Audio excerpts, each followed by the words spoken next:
Ada ratusan siswa SMA 21 Bandung yang seharusnya berangkat ke Yogyakarta untuk melakukan study tour, akhirnya gagal.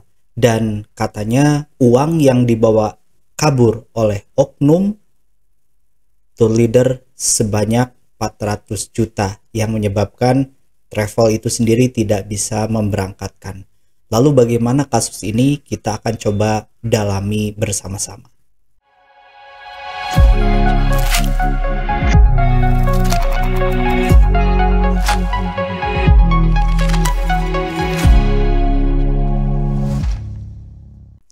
Assalamualaikum warahmatullahi wabarakatuh. Apa kabar teman-teman semua? Semoga sehat selalu. Sebagai salah satu orang yang memang juga bergerak dalam bidang tourism, saya sangat prihatin dengan pemberitaan ini. Dan awal pertama kali tahu dari grup perkumpulan di asosiasi, begitu di asosiasi ada bahwa teman travel ini yang terberitakan oleh media. Di media ini sendiri waktu awal-awal banyak kesimpang siuran. Ada yang mengatakan bahwa dananya tidak masuk ke travel, ada juga yang mengatakan bahwa travelnya bawa kabur, ada yang menyatakan bahwa banyak hal lain yang memang tidak sesuai dengan berita yang sebetulnya saya baca. Kenapa saya membahas ini di YouTube? Tentu pelajaran buat kita bersama, pelajaran buat teman-teman yang bergerak dalam bidang travel, teman-teman yang memanfaatkan jasa travel, teman-teman sebagai tour leader atau apapun itu yang biasanya freelance di perusahaan travel, dan juga untuk teman-teman di masyarakat umum. Yang pertama adalah informasi yang didapat dari travel, saya lupa namanya, Grand Traveling Indonesia, Mas Jimmy ya. Saya belum ketemu orangnya tapi nomornya ada. Kemudian di sana mengatakan bahwa Mas Jimmy ini pemilik travelnya menyampaikan klarifikasi bahwa case-nya adalah seperti ini. GTI kerjasama dengan SMA 21. Kemudian mereka deal kontrak untuk melakukan organizer study tour ke Yogyakarta dari Bandung dengan jumlah pembayaran sekitar 1,3 per siswa. Kemudian ada PKS-nya, ada MOU-nya, bahwa di dalam nomenklaturnya ada tulisannya, di klausulnya ada tulisan bahwa pihak sekolah harus melakukan transfer langsung ke rekening perusahaan atas nama GTI. DP lah pertama kali 10 juta sebagai tanda jadi. Kemudian dalam perjalanannya ini di luar kontrol dari GTI. Nah, makanya nanti saya akan coba simpulkan apa hikmah yang bisa diambil dari peristiwa ini. Ternyata ada freelance perempuan, namanya saya belum lihat, dan katanya sudah tertangkap. Freelance ini menghubungi pihak sekolah. Walau alam yang dijanjikan apa, sehingga pihak sekolah itu transfernya adalah ke TL ini, ke perempuan ini, yang disebut sebagai perantara lah segala macam di berita gitu. Tapi intinya memang betul perempuan ini adalah tour leader yang biasanya mungkin digunakan oleh GTI. Dan transfernya ke sini sampai sejumlah uang yang memang seharusnya dibayarkan, sekitar 400 jutaan. Jadi 400 juta yang harusnya digunakan untuk berangkat dibawa pergi oleh oknum ini. Kita nggak bisa nyebut oknum ini, penjahatnya ini. Nah, case-nya itu. Jadi ketika waktunya datang, kemudian waktunya tiba, sekitar 2 bulan dari perencanaan, dari dealing-dealing, kemudian 2 bulan harus berangkat. Ternyata GTI datang ke sekolah, katanya sudah ditransfer tiap bulan dan kita sudah dalam tanda petik lunas. GTI tidak terima dengan hal itu karena merasa tidak ada pembayaran masuk melalui rekening GTI. Telusur punya telusur, ternyata ditransfernya kesekian. Dan itu yang menjadi akar masalahnya. Lalu teman-teman, apa hikmah pelajaran yang harus kita ambil dari sana? Pertama, sebagai perusahaan travel, ketika kita sudah ada MOU, sudah ada PKS atau apapun itu namanya, yang berkekuatan hukum, tentu harus berkekuatan hukum, maka ketika ada termin pembayaran, misal 400 juta dibayar misalkan 10 kali, artinya sekali bayar ada 40 jutaan. Nah, saat termin pertama oke 10 juta, harusnya di termin kedua ini harusnya kita nagih loh. Kok nggak ada pembayaran, harusnya langsung datang ke sekolah. Akhirnya yang sisa, yang kemungkinan akan disalahgunakan itu tidak terjadi.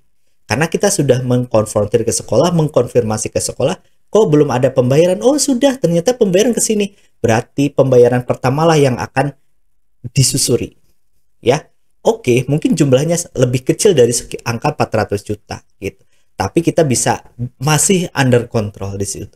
Ketika kita jumlahnya sudah berpuluhan kali pembayaran dan jumlahnya sampai ke 400 juta, hampir setengah miliar, maka untuk perusahaan travel bisa jadi itu sesuatu yang harus mengocek lebih dalam, segala macam tabungan segala macam dikeluarkan bila ingin mengganti itu. Nah, ketika itu dilakukan di awal, itu akan lebih bisa diminimalisir. Jadi ketika ada termin pembayaran, kita harus konsisten terhadap penagihan itu. Ya harus ditagih, kalau nggak bayar gimana resikonya? Harus dituliskan dalam perjanjian kerjasama. Itu pelajaran kita sebagai pemilik travel, pemilik tour organizer. Yang kedua adalah kontrol terhadap personal internal, baik yang terikat dengan karyawan tetap atau tidak tetap, dan juga terhadap orang yang biasanya melakukan freelance, ya, yang dibayar saat ada event saja. Kita harus punya kontrol ke situ. Harus ada perjanjian walau itu freelance. Harus ada perjanjian. Ya, jangan sampai tidak ada ikatan sama sekali terhadap freelance itu. Ya, itu pertama, kita harus kontrol terhadap termin pembayaran sehingga setiap pembayaran kita benar-benar bisa kontrol. Yang kedua, manajemen terhadap internal kita. Kemudian yang selanjutnya, buat sekolah. Buat sekolah tentu harus konsisten juga terhadap termin pembayaran yang memang sudah harus dilakukan. Kalau dalam MOU perjanjiannya sekian, harus dibayarkan sekian, maka ikatan hukum itu yang harus kita lunasi sebagai sekolah. Jangan sampai, misal, saya baca di komen-komen ya, di komen-komen itu banyak yang nebak-nebak akhirnya. Apakah mungkin dari pihak sekolah ada yang didekati kemudian seolah diberi kemungkinan cashback atau segala macam? Itu komen sudah banyak sekali dari komen-komen berita itu. Akhirnya sekolah seperti disalahkan. Satu sisi sekolah seperti disalahkan. Satu sisi travel seperti disalahkan. Nah, justru kita sebagai sekolah, kita harus konsisten terhadap itu, terhadap PKS yang ada, terhadap MOU yang ada. Kita harus bayar kapan? Bayar. Bayarnya kemana? Kita harus tepati. Maka ketika kita sudah melakukan kewajiban, tuntutan yang bisa kita lakukan apabila travel melanggar itu, kita tidak bersalah. Itu yang ketiga pelajaran. Pelajaran yang keempat adalah untuk para teman-teman freelancer dan tour leader yang biasanya bekerja kepada travel agent ini secara tidak terikat tetap. Bahwa nama kita, nama baik kita secara luas, asosiasi, organisasi, apakah HPI, apakah kumpulan tour leader, apapun itu namanya, itu bisa merusak namanya. Oh, misalkan ini anggota organisasi ini, organisasi ini, itu akan tercoreng. Padahal tour leader itu sendirilah yang melakukan kejahatan. Dan ingat bahwa yang berurusan dengan seperti ini pasti berurusan dengan hukum. Dan itu sudah tertangkap.